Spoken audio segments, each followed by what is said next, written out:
अस्सलाम वालेकुम, this is Mohammad साकिन सलाउद्दीन, योर फिजिक्स टीचर। आज हम first year physics board exam 2022 में आने वाले एमसीक्यूज के आंसर्स को आपको टैली करवा रहे हैं और साथ साथ उसका रीज़न ही बता रहे हैं कि ये आंसर है तो क्यों है।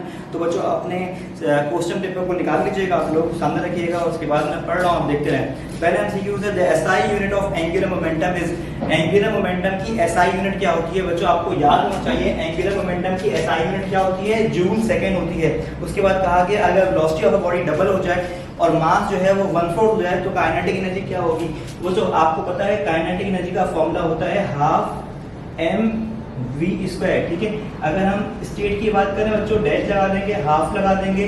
मास को आप क्या कर रहे हो, डबल कर रहे हो, और स्पीड को क्या कर रहे हो, मास को आप क्या कर रहे हो, 1/4 कर रहे हो, और स्पीड को आप क्या कर रहे हो, डबल कर दे रहे हो बच्चों, ठीक है। तो क्या होगा, हाफ आ गया, ठीक है, 1/4m आ गया, ठीक है, और यहाँ पर आ गया 2v², तो 2 का स्क्वायर 4v², ठीक है। तो 4 से 4 कैंसिल, बचेगा हाफ mv², ठीक है।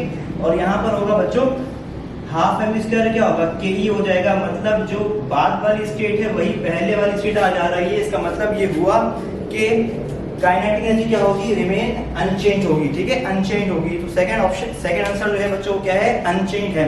इसके बाद हम नेक्स्ट एमसीक्यूज को डिस्कस कर रहे हैं बच्चों, जिसमें कहा गया the range of Audible sound is. Audible sound की रेंज क्या होती है, 20 हर्ट्ज से 20,000 हर्ट्ज के दरमियान में होती है।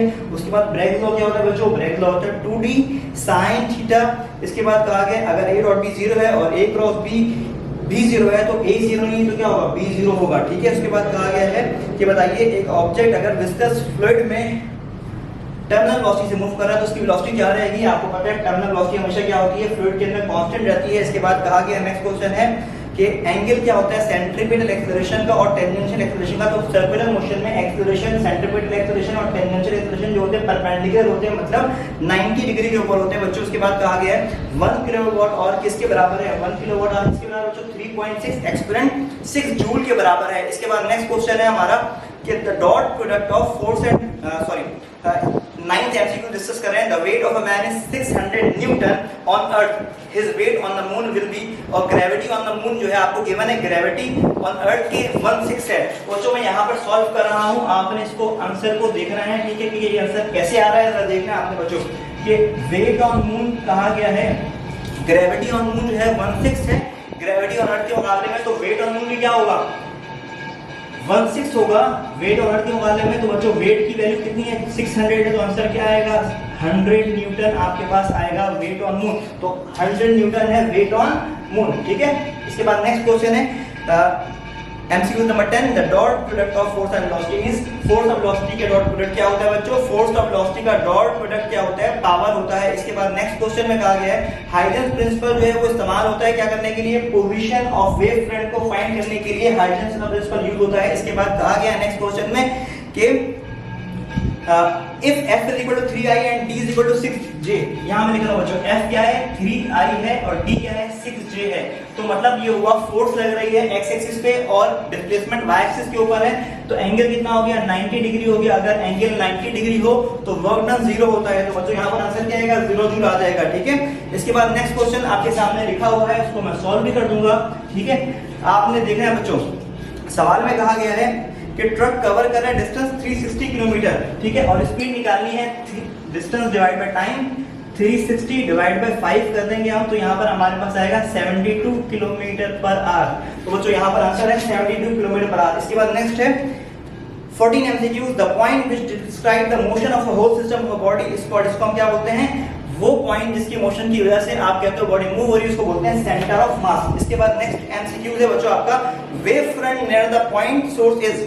वेव फ्रंट जो पॉइंट सोर्स के नियर होता है उसको हम क्या बोलते हैं, उसको हम कहते हैं स्फेरिकल वेव फ्रंट। अगर सोर्स नियर होता है तो उसको हम बोलते हैं वेव फ्रंट जो बना क्या है बच्चों, स्फेरिकल वेव फ्रंट बना। इसके बाद नेक्स्ट क्वेश्चन आपके सामने मौजूद है, इसमें कहा गया है कि फर्स्ट मुस्लिम साइंटिस्ट जिसने इंजेक्शन को इन्वेंट किया था उसका नाम था इब्ने सीना नाम था। उनका नाम क्या था बच्चों, इब्ने सीना नाम था। इसके बाद नेक्स्ट एमसीक्यू है the bending of light around a sharp obstacle is called, इसको हम क्या बोलते हैं, डायफ्रैक्शन की डेफिनेशन आपको गिवन दी है यहाँ पर। इसके बाद नेक्स्ट क्वेश्चन बच्चों कहा गया है आई डॉट, आपको फाइंड करना है I dot k cross j, ठीक है।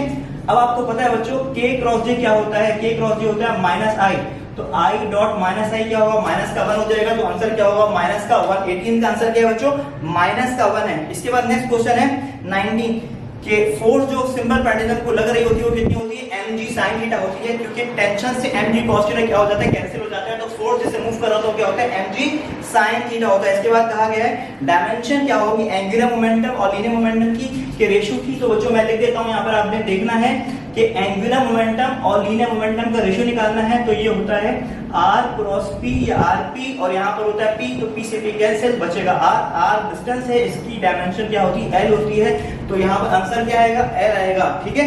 नेक्स्ट है कि मैग्निफिकेशन ऑफ ऑब्जेक्टिव और मैग्निफिकेशन ऑफ आईपीस आपको कहा गया MO और ME है, तो बताइए कंपाउंड माइक्रोस्कोप की मैग्निफिकेशन क्या होगी, MO मल्टीप्लाई बाय ME होगी, ठीक है।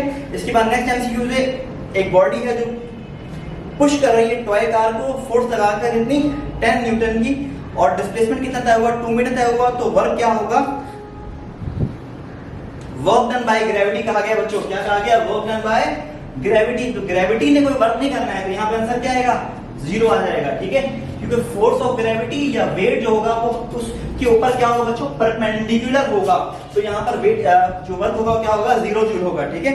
नेक्स्ट एमसीक्यू में कहा गया the acceleration of particle at the top of trajectory, top of trajectory या ओवरऑल पूरे ट्रैजेक्टरी के ऊपर एक्सेलरेशन एक ही रहता है, वो रहता है क्या, ग्रेविटी। इसके बाद नेक्स्ट एमसीक्यू है एक वेक्टर है, 3 रेक्टेंगुलर कंपोनेंट है, तीनों जो है वो a है, मींस आपको कहा जा रहा है fx की वैल्यू भी a है, fy की वैल्यू भी a है, fz की वैल्यू भी a है, तो यहाँ पर क्या आएगा √3a स्क्वायर, तो क्या आएगा √3a, ठीक है, तो आंसर होगा √3a। 24 का आंसर आ गया √3a। इसके बाद नेक्स्ट है स्पेक्ट्रोमीटर जो है वो पैरेलल बीम ऑफ लाइट का वो ऑब्टेन हो रहा है, और यहाँ पर कहा जा रहा है बच्चों कि उसका नाम क्या है, उसका नाम होता है कॉलीमीटर, ठीक है, पैरेलल करने वाले का नाम क्या होता है, कॉलीमीटर, ठीक है। It is not a vector quantity, vector quantity कौन नहीं है, फोर्स, टॉर्क, फ्रीक्वेंसी, वेट, तो फ्रीक्वेंसी सिर्फ वेक्टर नहीं है, ठीक है। इसके बाद नेक्स्ट है एक बॉल को ड्रॉप किया गया हाइट 100 मीटर से, हाफ ऑफ द हाइट पे एक्सेलरेशन क्या होगी बच्चों, हाफ ऑफ हाइट के ऊपर एक्सेलरेशन जो होगी वो क्या होगी, सेम होगी जो ऊपर होगी और नीचे होगी, ग्रेविटी, ठीक है, 9.8 मीटर पर सेकंड स्क्वायर। इसके बाद नेक्स्ट एमसीक्यू से एलिवेटर ऊपर जा रहा है एक्सेलरेशन a से, तो क्या होगा एलिवेटर पे अपैरेंट वेट क्या होगा, अपैरेंट वेट का फॉर्मूला होता है T = W + m, W mg होता है, तो mg + m ऑप्शन है, उसको हम टिक कर देंगे। नेक्स्ट है पिच ऑफ साउंड किस पे डिपेंड करती है बच्चों, पिच ऑफ साउंड डिपेंड करती है फ्रीक्वेंसी के ऊपर, तो हम यहाँ पे टिक कर देंगे फ्रीक्वेंसी। नेक्स्ट एमसीक्यू बच्चों हमारा कि सेकंड कंडीशन ऑफ इक्विलिब्रियम क्या होता है, sum of all the torque acting on the body must be equal to 0। Next MCQ 31 कहा गया है a force acting on a body is perpendicular to its displacement, जो फोर्स है वो displacement के साथ परपेंडिकुलर है, तो वर्क क्या होगा, वर्क होगा 0। नेक्स्ट एमसीक्यूज में कहा गया है कि दो कॉन्वेक्स नोड के दरमियान का फासला क्या होता है, λ/2 होता है। इसके बाद नेक्स्ट एमसीक्यू है सिग्निफिकेंट फिगर कहते हैं 2.0305 में, तो 1 2 3 4 और 5 सिग्निफिकेंट फिगर यहाँ पर मौजूद है। बच्चों यहाँ पर हमने अभी first year physics board exam 2022 के एमसीक्यूज के आंसर्स को डिस्कस किया है और एक्सप्लेनेशन भी आपको दे दी है। होप सो आपको आपके सारे के सारे एमसीक्यू सही हुए होंगे, और जितनी तैयारी हमने आपकी करवाई थी ये सारा का सारा जो सवाल आया है वो उन्हीं में से आया है, तो आप लोग बहुत ज्यादा सेटिस्फाई होंगे अपनी प्रिपरेशन के साथ। तो मिलते हैं नेक्स्ट वीडियो में जिसमें हम आपको न्यूमेरिकल से सॉल्यूशन भी प्रोवाइड करने वाले हैं। तो आपने वीडियोस जो आने वाली है उसको भी देखना है और इस वीडियो को भी आपने जो है वो सब्सक्राइब करना है, लाइक करना है और शेयर करना है। ओके बच्चों, मिलते हैं नेक्स्ट वीडियो में।